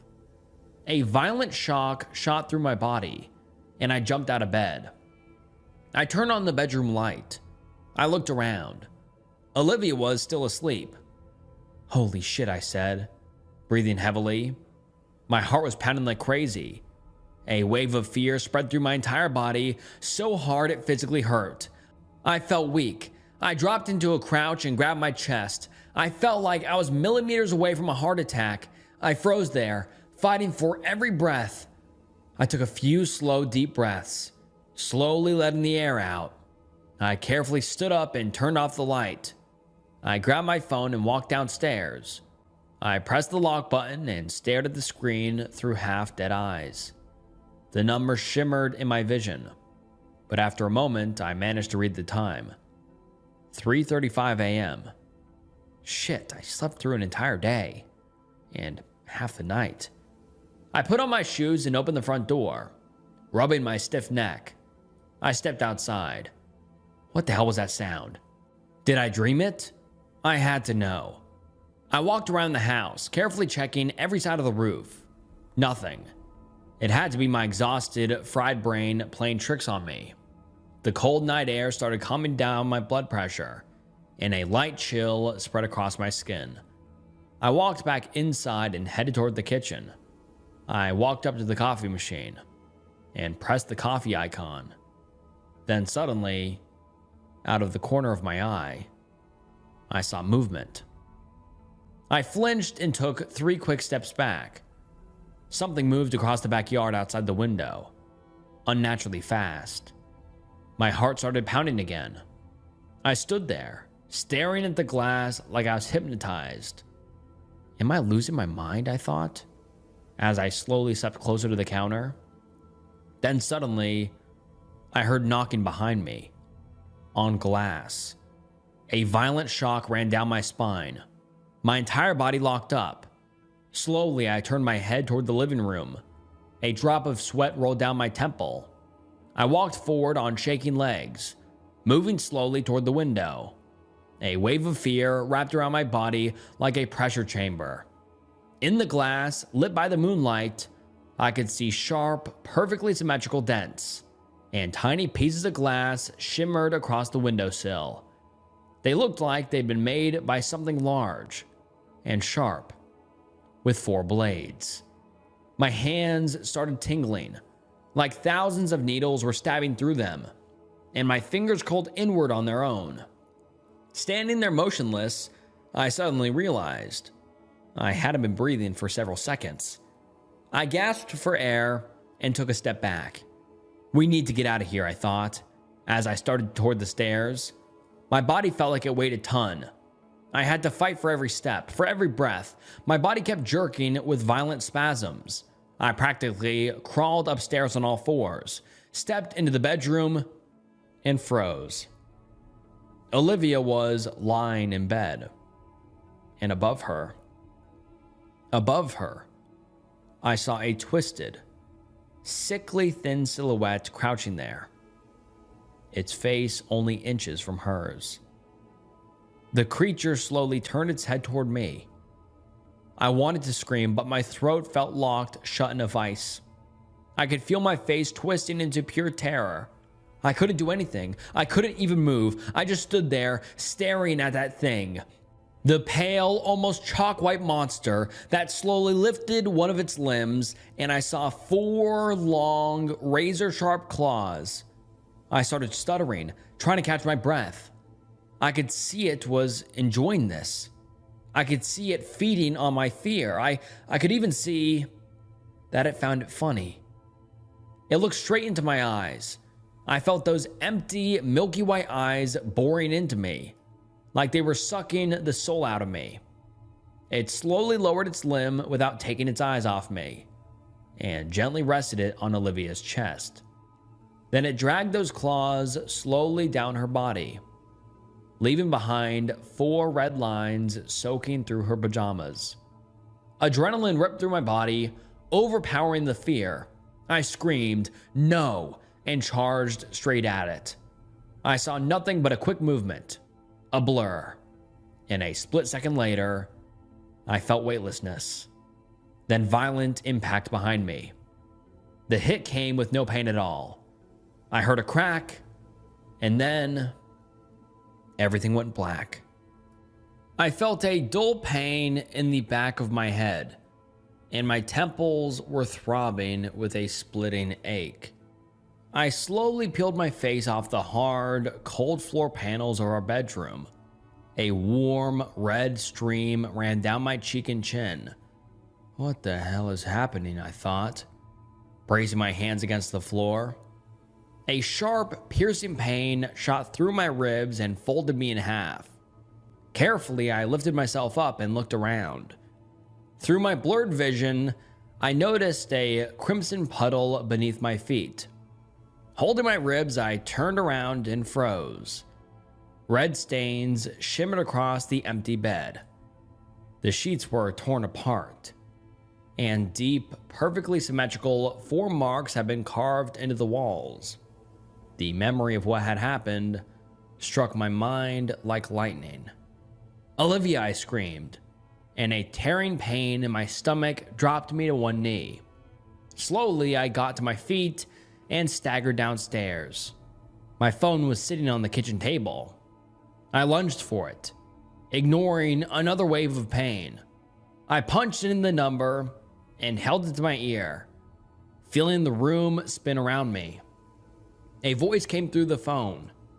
911, what's your emergency? That thing took my wife, please help me, save her. I screamed into the phone as tears rolled down my cheek. Sir, I need you to calm down and tell me your address. Where are you? The dispatcher said firmly. My mind went blank. My stomach lurched into my throat and the world started spinning around me. Sir, are you still there? I need your address. Hello? I heard the voice in the distance. I moved my leg and realized I was lying on a soft mattress, covered by a blanket. In the background, I heard the steady beeping of a monitor. I slowly opened my eyes. I was in a hospital. Well, good morning. You're finally awake. Do you know where you are? A smiling nurse asked. Where's Olivia? Where's my wife? I asked, sitting up abruptly, and pain instantly stole the air from my lungs. The smile vanished from her face and was replaced with sympathy. Easy, you have 3 broken ribs. Your wife isn't here. The police are here and they've been wanting to talk to you. How long have I been here? Did they find my wife? I asked, sitting on the edge of the bed. The nurse stepped closer, her face suddenly serious, and said, You need to lie back down. Your injuries are severe. You've been asleep for almost 2 days. Jesus Christ, I muttered. Getting to my feet and ripping the monitoring leads off my chest, the machine let out one long, continuous tone. The nurse grabbed my wrists and shouted, "What are you doing? Calm down and get back in bed." I tried to pull away. I couldn't be here. I had to find Olivia. Suddenly, the door opened and a middle-aged man stepped into the room. "Liam, sit down. We need to talk," he said, and his rough, low voice filled the room. There was something about him that made me obey without hesitation, and I sat back down in bed. The nurse stormed out of the room, clearly pissed. I looked up at him. He looked about 45, with a scruffy beard and tired, irritated eyes. He took a few steps towards the bed, and I caught the smell of cigarette smoke.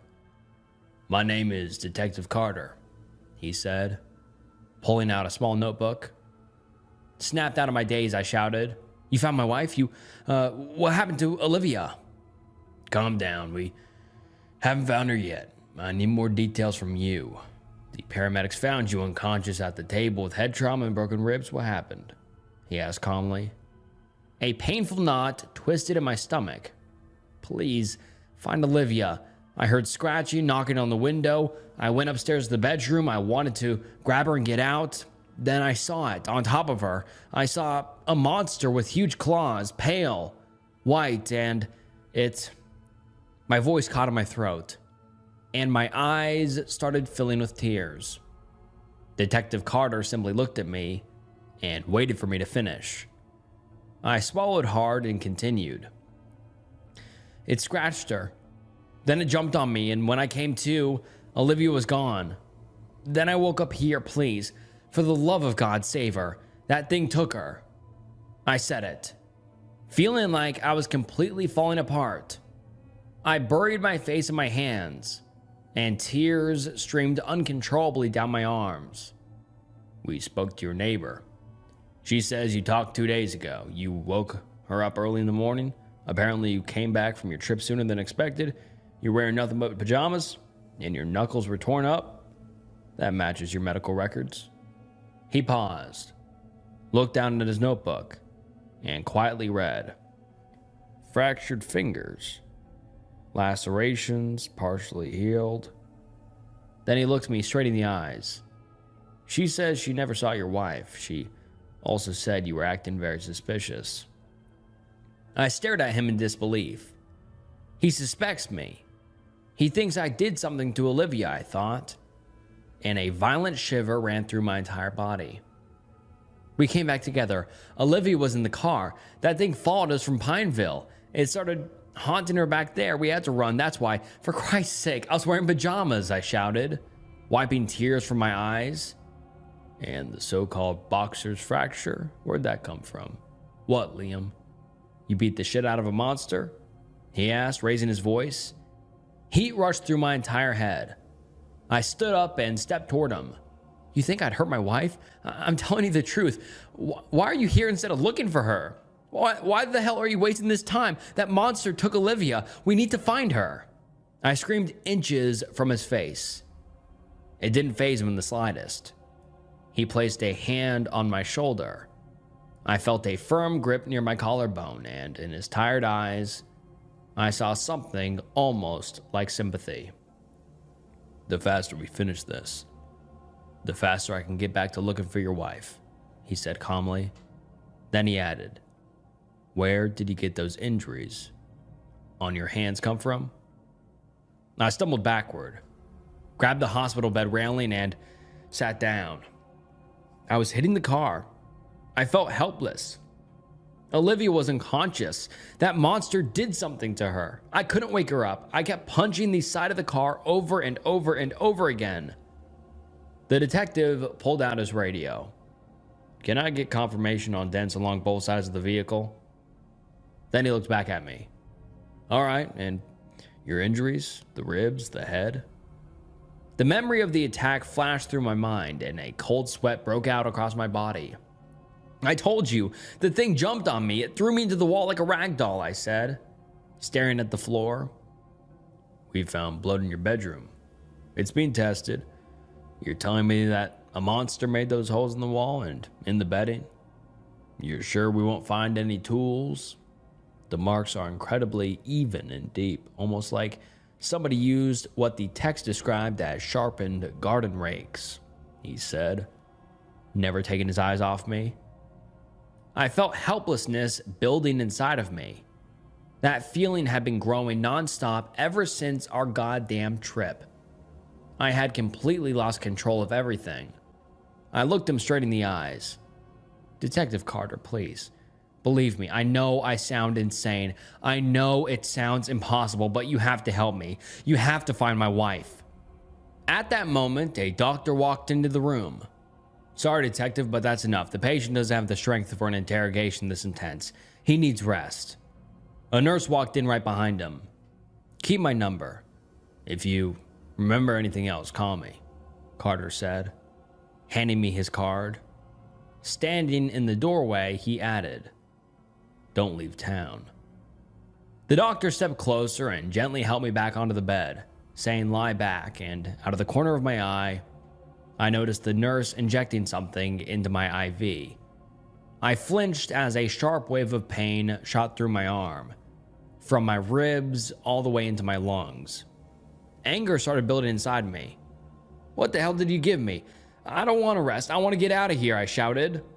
But then a warm, almost pleasant sensation started spreading through my body. "It's just a sedative," the nurse said, emptying the syringe. "I'm going to find my wife," I mumbled as I sank into the soft mattress. I opened my eyes and grabbed my aching head. Slowly, I sat up in the hospital bed, dull pain flowing through every inch of my body. I looked at the window. It was dark outside. I carefully sat on the edge of the bed, my head pounding like the worst hangover of my life. I can't sit here forever.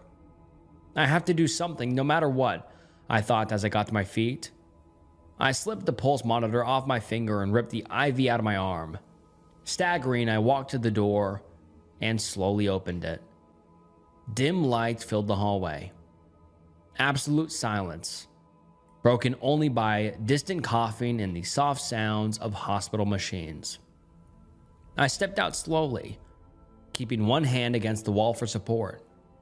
Every step sent stabbing pain through my broken ribs. Suddenly, behind me, I heard the monitor in my room.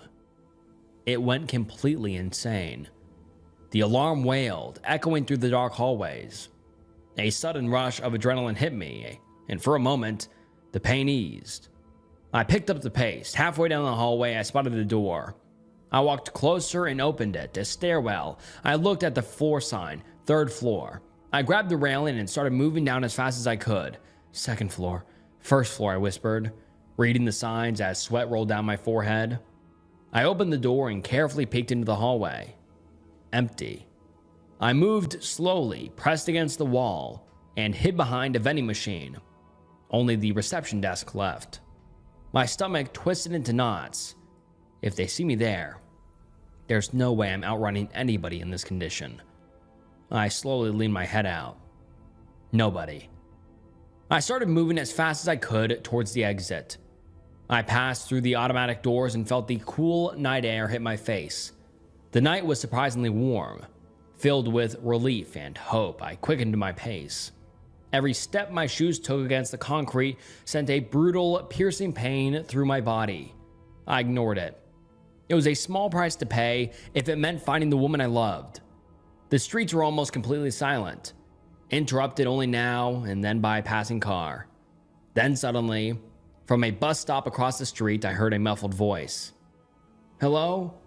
There's some guy in hospital clothes running down the streets. I'm over by..." No. I was so close, I thought, pushing myself even harder. I stumbled the rest of the way home, taking side streets, adding mile after painful mile. I was completely out of it, barely conscious. I stepped onto our driveway and looked up at the house. Yellow police tape blocked off the property. I ducked under it, walked to the front door, grabbed the handle. Of course they've locked it, I thought, yanking the handle with all of my strength. "You're gonna hurt yourself." A low, familiar voice came from behind me. Slowly, I turned around, leaning my back against the door. Then I slid down and collapsed onto the ground. Detective Carter was standing in the driveway. Coming here was stupid. Did you seriously think the hospital wouldn't call us when a patient escaped? And even if they didn't, come on, man. You're running around in a hospital gown with your balls hanging out. He laughed. You caused such a scene that within 30 minutes of your escape, we got 4 more calls about you. I said nothing. I didn't have the strength. I just sat there, barely catching my breath while pain radiated from my stomach into my chest and spine. Carter stepped closer. Tell me something, Liam. Where were you trying to go? Because I sure as hell don't believe you came here to stay home. I slowly raised my head. Pineville, Kentucky. He frowned. For what? That's almost 300 miles. They know something, I said, flinching with every word. Carter walked to the front door. He pulled out a key, unlocked it, opened it. I fell backward and slammed the back of my head against the floor. Darkness flooded my vision. I felt myself slipping away. Then I felt a hand grabbing me. We'll see. Get changed and get in the car, he said, hauling me to my feet. Half conscious, I walked inside, changed clothes, and climbed into the car. Detective Carter started the engine and we drove. Maybe 2 miles. Then the exhaustion finally caught up with me.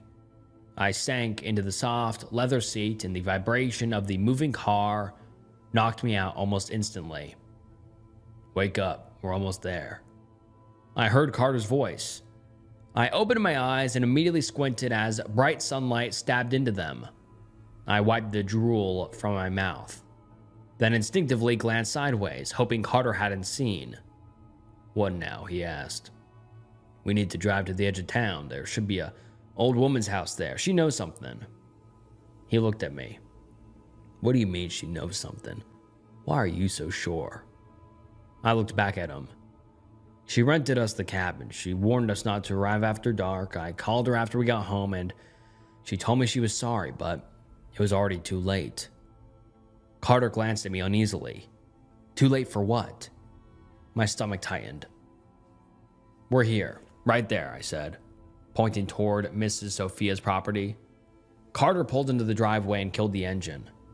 Wait here. He stepped down. He was halfway to the house when suddenly I saw movement.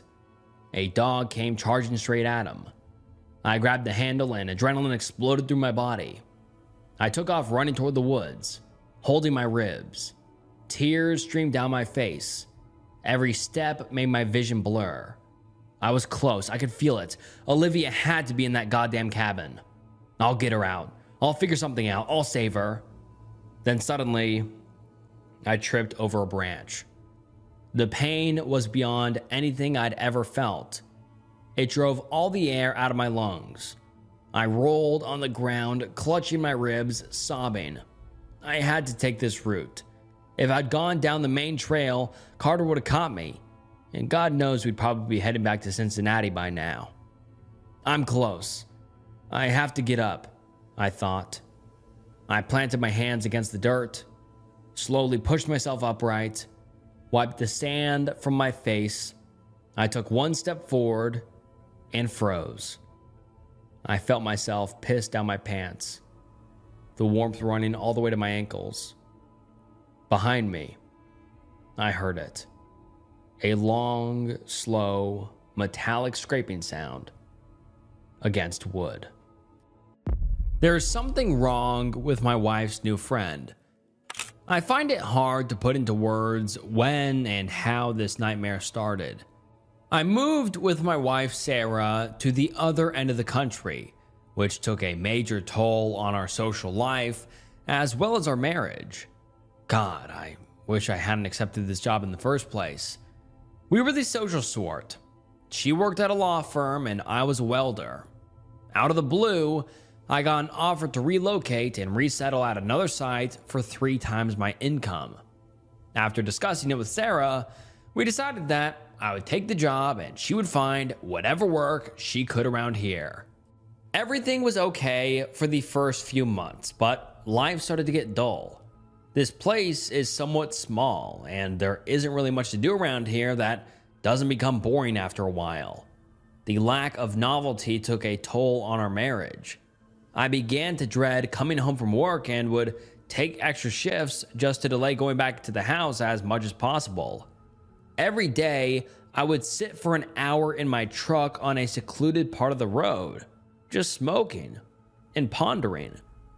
When I did come home, I prayed that she would be asleep so that I wouldn't have to deal with her cold shoulder and snarky remarks. And I thought that was bad. A few months ago, we talked, and she decided to join some artsy club that one of her friends from work goes to. I was happy that this would finally get her out of the house and maybe calm her down for the time being. How I wish things were like before. How I wish we never came here. So, she joined this club. At first, she was genuinely looking happy, and I was glad that she managed to find some friends. She became happier and happier until she started becoming more dismissive and secretive about what they were doing. One time I asked, "Hey, what do you actually do?" And she just gave me this angry, bitter look before suddenly changing her mood and saying, "I will sign you up and you will see." This caught me off guard. From that point, she went back to her happy, warm self. At least so I thought. She would call me at work and ask about my day, which she hadn't done in years. I would come home to large, well-made dinners. My favorite movies would be on TV. I would think about a gift for my birthday, and she would give me the exact thing I had imagined without me ever telling her. Suddenly, my life turned from hell to heaven for seemingly no reason. I would still stop by the deserted road only to cry tears of joy and wonder what the hell had happened. Not that I was offended or angry that I had. Her intimacy also became something out of this world. I took a major cut to my pay so that I could spend more time with her. I swear, each day I came home, she was more and more beautiful. And those weren't subtle changes either. One day, her hair would suddenly grow and turn lush and strong. The next, I swear, she was thinner and even more muscular. She spent a lot of time in her study making strange figurines for our art club. They looked dark, with strange ruins carved into them. Supposedly, it was for some art world they were building. At least, that's the core of the project. I don't know what material she used to make those figurines, but my head started to feel strange whenever I spent time in the house. I had this weird feeling as if they were looking at me. Sometimes I would hear faint whispers. Sometimes they would somehow move from one spot to another, even though I was alone in the house and never touched them. My world became perfect until it all came crashing down a week ago. One day, I grabbed her hand and asked what had happened. I kept telling her how happy I was and how much our life had improved. She just smiled and said, "Maybe it's time for you to meet my friend, Thilia." The name felt somehow off. I agreed and suggested we go out somewhere. But Sarah insisted that she come by our house for dinner, as she was supposedly an extremely private person. I didn't think much of it at the time. How stupid of me. So we scheduled the dinner for Friday night at midnight, which for whatever reason didn't strike me as odd. Someone coming to our house in the dead of night for dinner should have alarmed me, but I was so invested in my happiness that I had lost all sense. Friday came and Sarah wouldn't let me anywhere near the kitchen. I mean, nowhere near. I spent the entire day out of the house. I had taken the day off, no less. And Sarah just gave me this disturbing smile and said, "I will get everything ready. You go to town and have fun." No matter how hard I pushed, she wanted me out of the house. Again, I was too dumb to realize it. I went to bars and enjoyed myself like a child with near infinite money. I came home just before midnight, and Sarah opened the door for me. My jaw dropped. She looked at least 20 years younger. I don't mean she was well dressed or wearing good makeup, no. It looked like her aging had somehow reversed. Something made me shiver with unease. "Come in, she's almost here," she nearly screamed with excitement. The house was arranged like we were having a romantic party. She had flowers delivered, incense sticks were all lit around, and the dinner table was filled to the brim with food. One small detail struck me among all this abnormality. Sarah had a missing tooth that was suddenly there again. Before I could press her for answers, someone gently tapped on the front door. There was no car outside, and we lived far away from any public transportation. "She's here." Sarah jumped with excitement and dragged me to the door. The moment she opened that door, I felt sick. That gut-wrenching feeling when everything appears normal, but you know deep down something is very, very wrong. "Thilia, welcome," Sarah said with a wide smile. The woman looked beautiful. Unnaturally beautiful. I couldn't imagine anyone more appealing to the eye. "Hello, Sarah," she said while gazing at me. Now I know her eyes were light blue when she came in. "Can I come in?" she asked in a charming, feminine voice. I muttered, "Of course," and noticed her wide smile as she stepped inside. At that moment, everything around me seemed to dull, like I was severely intoxicated. We sat down at the dinner table, and Sarah, for some reason, sat beside her instead of me. My knees shook. There was something very vile and off-putting about this woman. She wore a strange, ornate red dress with black jewelry set with what looked like a priceless gems. Her hair was the darkest I had ever seen, perfectly kept. She barely paid attention to Sarah, focusing instead on me, which made me uncomfortable. Sarah placed the food in front of us in covered serving trays that we didn't own before. She lifted the metal covers, revealing an exquisite dish made from some kind of meat and rare mushrooms. My eyes widened. Sarah never cooked red meat, and this was far beyond her abilities. It looked like something prepared by the world's best chefs. The strong, sweet, earthly aroma hit me immediately. Sarah and Thilia stared at the meat with almost ravenous expressions before devouring it. They ate as if they hadn't eaten in days. My hand shook as I placed a piece of meat into my mouth. The texture was incredible. The taste unlike anything I had ever experienced. "How is it, honey?" Sarah asked, almost mockingly.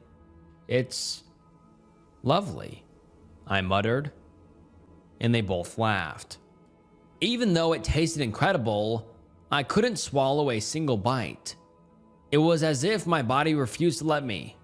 I chewed and chewed, then discreetly spat it out whenever they weren't looking. It felt wrong. They ate like animals. Their portions dwarfed mine. They were like hungry lions, not human beings. I felt anxious and out of place. Every part of me was telling me to run, even though we were supposedly having a nice time. After they finished, Sarah said, "We should get more meat next time." That sounded wrong. She had barely touched meat for years. Thilia produced a bottle of wine, which Sarah opened and poured. She gestured for us to move to the living room and sit by the fireplace. To my surprise, the armchairs were gone, leaving only the sofa. She poured 3 glasses of a dense, almost oily red wine. Now I swear Thilia's eyes were dark green. Her pupils didn't react to light at all, as if they were decorative. They drank quickly and pressured me to do the same. The wine didn't taste like wine. It was extremely sweet, unlike anything I had ever had. After that, I phased in and out of consciousness. I remembered nothing else from that night, except that Thilia gave me one of her black rings, which I cannot remove no matter what I do. I woke up the next morning in searing pain. My entire body felt like it was filled with burning coals. I could barely make it to the bathroom. No matter how much I demanded answers, Sarah wouldn't tell me what had happened. I never fully recovered. I grow weaker each day. I have constant nightmares, and I always see that woman in the corner of my vision. I hear voices in my head taunting me, telling me I'm going to hell, asking if I enjoyed my dinner. I had bite marks all over my body. They were deep and bloodied, but Sarah brushed them off. Each night I suffer from sleep paralysis. Finally, Sarah went out again. It took all my strength to reach the taxi station and get to a private hospital in another town. The strangest thing is that the doctors found no traces of drugs, alcohol, or any major injuries. They said they had never seen a case like mine. I tried to show them the bite marks, but they couldn't see them. My blood test showed that I am as healthy as a 90-year-old man, and I seem to be aging rapidly. This damn ring won't come off. 3 blades broke when they tried to cut it. The doctors think I am a schizophrenic, and I am struggling to convince them otherwise. I swear some of the nurses are her. I recognize those eyes, even behind the masks. One of them smiled at me today. Her eyes were not the same color as yesterday, and I know the ring was on my other hand when I fell asleep last time. Sarah hasn't called me at all. Maybe she will get another chance to undo her wasted life, as she called it. She denied ever being married to me when the hospital called her. And alright guys, that wraps up some Skinwalker Reddit stories. I really do hope you enjoyed. I loved these stories in today's video. And comment down below your thoughts. I read every single comment, so I appreciate all of the feedback, concern, criticism, whatever. I read all the comments and I appreciate them all. And thank you guys so much for watching. It really does mean the world. And if you enjoyed this video, I'm sure you will enjoy some other videos on the channel. So go check out some other videos on the channel. And yeah, once again, thank you guys so much for watching. It really does mean the world. And this was Snook. And I'll see you next time. Bye.